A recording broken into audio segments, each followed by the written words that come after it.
Alright, welcome to another Hancock Holiday video. Today I am trying to get past a problem I've been having all spring. And that is, what am I not planting in my garden that I'm already used to planting whenever spring comes around? We've got our herbs, our garlic, we've got our flowering things, those are all in, but what haven't I planted on our homestead yet? For this question, I thought, why not just ask what everyone else is asking right now, which is, let's ask AI. I mean, it already seems like artificial intelligence has its digital hand into every other aspect of our lives. Why not bring it into gardening and see if its knowledge can help us plant things that might be beneficial for our homestead and our families? I feel like a lot of people are kind of afraid of artificial intelligence, but I think it could be used for a lot of really good things. So let's hop inside, go on the computer, and see what it says. All right, let's do this. All I'm gonna do here is ask the question I just posed, and that is, what should I plant in my garden in spring in a tropical climate? First, we got tomatoes. Now that's a great suggestion because they do great here, but I've already got some of those going. Second, peppers. I've already grown 5 different kinds. Third, eggplant. We've grown these in the past and they do really well, but we never seem to eat them all. Fourth is herbs. We've got several types of basil, thyme, sage, and more. Fifth was flowers. We've recently added a lot more of these in hopes to bring bees and butterflies to our property. Well, those were great suggestions, but I still need to find something I've never grown before. So let's get a little more specific. What are good plants to grow in Hawaii during spring?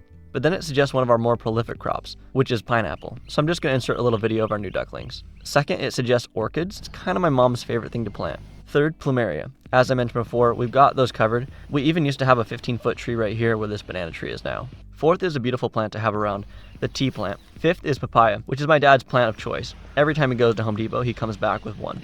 Taro. Oh, awesome. I've actually never grown this one, usually because it needs to be planted in marshy soil like this, making it a bit hard to manage if you don't have a specific spot for it. I definitely want to give this one a try.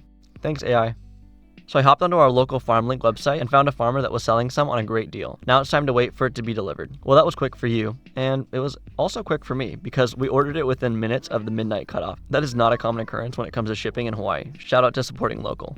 So I'm not entirely sure the varieties that they sent us, but we got 4 different varieties here. I'm sure there's some Polynesian and Hawaiian ones.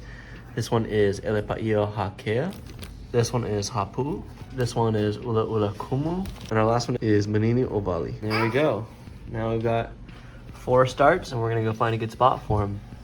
So we learned that kalo can actually be grown in wet or dry land. It just depends on how you can grow them with your setup, but we intend to keep the soil as moist as we can because they really do thrive in that environment. I picked this spot next to our cassava plants, also known as tapioca. Both of these plants get quite a bit bigger, so I may have planted them a bit close, but I didn't want to wait for the perfect spot in my garden to open up to delay my planting in general. The perfect spot usually doesn't present itself, so I just have to get started. I first got all the weeds that had crept into this spot moved out and then dug a little trench to set them in. We had this giant seed pod drop from our Royal Hawaiian palm tree, and its dry fibers were a perfect way to provide an organic carbon layer and also allow water to filter through. I then mixed up some rich black compost with some sifted soil from our chicken coop, as well as some sandy soil from our potato pots. The plants weren't really root bound, so I didn't break them up much, but rather just made a direct transfer and mounded up dirt around them. Once they were all in with their accompanying name signs, the sunset had arrived and it was time to give them a nice long drink.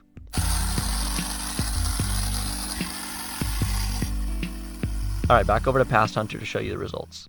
Alright, it's really windy, it's the next day. Looks like we're gonna have a new leaf forming right there. And this is brand new. Got a nice little tiny leaf on this one. There's our new leaf. And that one's putting one out too. Well, it's been a few days and the hapu'u lost one leaf, but a new one has filled its place. It's been 3 days and they're doing pretty good so far. Okay, hold it right there. Okay?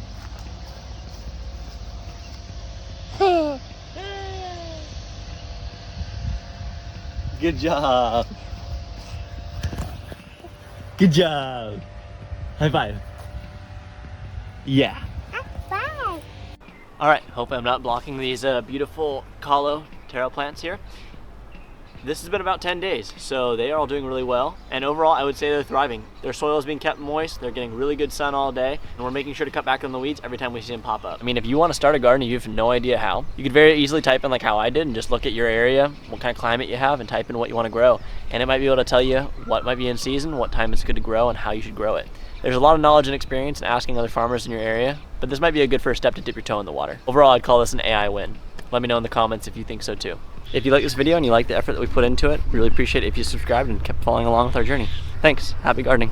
Bye.